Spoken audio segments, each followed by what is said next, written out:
प्यारे साथियों नमस्कार। बहुत बहुत आपका स्वागत है हमारे यूट्यूब चैनल चैतन्य स्टडी पर। और दोस्तों इस वीडियो में मैं आपको बताने वाला हूँ सी टेट के जो प्रश्नों के उत्तर हैं से सटीक और सही वाले। ठीक है, तो आप जो है पूरी वीडियो को इत्मीनान से देखते रहिएगा। देखिए पहला प्रश्न है और इसका जो उत्तर होगा स्कीमा।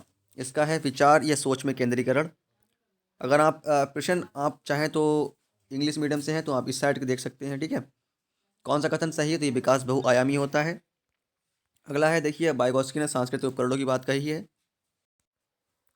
अगला है, किस प्रकार देखा जाना चाहिए? ठीक है, तो यह है कि अध्यापन या अधिगम प्रक्रिया में परिवार परियोजना के लिए महत्वपूर्ण। ठीक है, अगला है, समावेशी कक्षा में क्या होना चाहिए? सबको अधिकतम अवसर दिए जाने चाहिए। और दिव्यांगता अधिनियम में क्या हुआ है? दिव्यांगता अधिनियम में हुआ है जिसमें कि बोला है कि शारीरिक दिव्यांगता। ठीक है, अगला क्वेश्चन है कि जन्म से किशोरावस्था तक बच्चे में विकास किस क्रम में होता है? तो ये होता है सांवेदिक, मूर्त और अमूर्त में। इसमें आप देख सकते हैं सृजनात्मकता जो होती है अपसारी चिंतन एंड डाइवर्जेंट थिंकिंग से रिलेटेड होती है। और इसका जो विकल्प सही है होगा वो हमारा विविध विन्यासों से उदाहरण लेने चाहिए।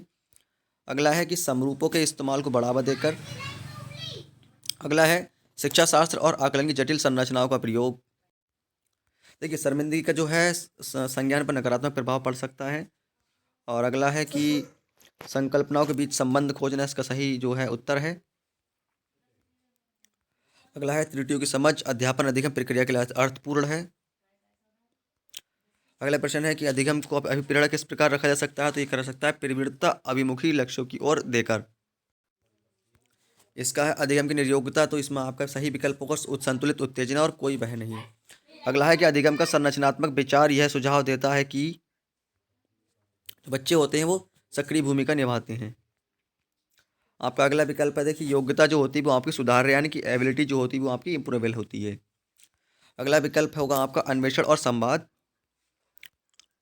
देखिए बच्चों को सीखने में कठिनाई कब होती है? जब उस सूचनाओं को जो है अलग अलग टुकड़ों में प्रस्तुत किया जाए।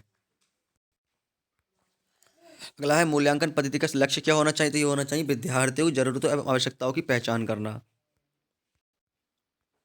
अगला विकल्प है कि विकास में जो है देखिए आप पता ही होगा आनुवंशिकता एवं पर्यावरण की पारस्परिकता पर। और इसका सही विकल्प होगा आपका सेल्फ रेगुलेशन यानी स्वनियमन। अगला है एक प्रगतिशील कक्षा में क्या होना चाहिए? ठीक है, तो इसमें संरचना के लिए प्रचुर मौके प्रदान करने चाहिए यानी दूसरा विकल्प इसका सही है।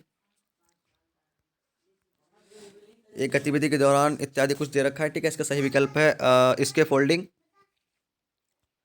और इसका सही विकल्प है लैंगिक रूढ़िवादिता को दर्शाता है। खेल के दौरान चोट लगने पर रोहन रोने लगा। ठीक है, इस प्रकार का जो प्रश्न था। बहुबुद्धि का सिद्धांत किस पर जोर देता है? ये देता है कि बुद्धि की बत्ता की जो है विभिन्न दशाएं होती हैं। और जो लॉरेंस कोहलबर्ग का जो कॉन्सेप्ट का जो प्रश्न आया था उसका जो सही विकल्प है वो है कॉन्वेंशनल स्टेज। ठीक है, नहीं प्रथागत जिसे हम कहते हैं। अब लास्ट क्वेश्चन है इसका कि जो बच्चों के सामाजिकरण होता है वो किस प्रकार का होता है? तो इसमें आपका जो सामाजिकरण में होता है द्वितीय जो कारक होता है वो आपका विद्यालय होता है। ठीक है, सामाजिकरण द्वितीय कारक है विद्यालय। और जो प्रथम कारक होता है वो आपका परिवार होता है।